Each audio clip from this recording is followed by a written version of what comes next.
रोजा रखने पर ये गलतियां करने से या तो आपको गुनाह मिलेगा या फिर कंप्लीटली आपका रोजा इनवैलिड हो सकता है। तो जैसे कि मैंने इससे पहले कई रील्स में आपको बताया कि रोजे का जो मकसद है वो तकवा हासिल करना है, अल्लाह पर आपका तवक्कुल बढ़े, आपका ईमान मजबूत हो, आप आजिज बनो, हम्बल बनो और अल्लाह सुब्हानहू व तआला के और ज्यादा करीब हो। और अक्सर क्या होता है कि कोई भी इंसान रोजा रखता है तो वैसी गलतियां जरूर कर रहा होता है जो कि उसको तो पता नहीं होती, मगर उनका इफेक्ट बहुत बड़ा होता है और उन गलतियों से उसको गुनाह मिलता है या फिर उसका कंप्लीटली रोजा इनवैलिड हो जाता है। और ऐसी कौन सी गलतियां हैं? रोजा रखने पे किसी की चुगली करना या फिर किसी की बुराई करना, या फिर अगर आपसे कोई लड़ना चाह रहा है तो आप उससे अपना बचाव करो और सिखाओ कि मेरा रोजा है, मैं तुमसे नहीं लड़ सकता, और अपने आप को सिचुएशन से बाहर निकालो। जब इफ्तार का वक्त हो तो रोजा खोलने पर आप पूरे दिन का कोटा एक दफा में पूरा कर लो। या फिर सबसे ज्यादा जरूरी बात कि आप रोजा रखने के बाद नमाज और कुरान को ना पढ़ो। और हैरानी की बात यह है कि ये सारी जो चीजें हैं ना, ये हर किसी की नजरों में आ सकती हैं। कोई भी आपको टोक सकता है, कोई भी आपको देख के जज कर सकता है, मगर इससे भी ज्यादा जो खतरनाक चीज है जो किसी की नजर में नहीं आती मगर आपका रोजा इनवैलिड कर सकती है, वो है गुस्सा और तकब्बुर। कि किस तरह से कुछ लोग रोजा तो रखते हैं मगर जैसे ही वो रोजा रखेंगे तो वो अपने आप को किसी दूसरे इंसान से ऊंचा समझेंगे कि वो कितने बड़े इबादतगार हैं। वो किसी दूसरे इंसान को जो रोजा नहीं रख रहा उसको नीचा दिखाएंगे, अपनी खुद की नेकियों को बड़ा दिखाएंगे और साथ ही साथ उसको जज या क्रिटिसाइज भी करेंगे। और ये चीजें अल्लाह सुब्हानहू व तआला को इतनी ज्यादा बुरी लगती हैं कि मोहम्मद सल्लल्लाहु अलैहि वसल्लम ने फरमाया कि किसी भी इंसान के दिल में जरा सा भी तकब्बुर होगा तो वो जन्नत में दाखिल नहीं हो सकेगा। और अल्लाह सुब्हानहू व तआला कुरान में फरमाता है कि इनसे कहो,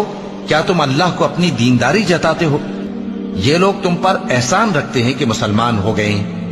कह दो कि अपने मुसलमान होने का मुझ पर एहसान न रखो, बल्कि अल्लाह तुम पर एहसान रखता है कि उसने तुम्हें ईमान का रास्ता दिखाया, बशर्ते कि तुम सच्चे मुसलमान हो।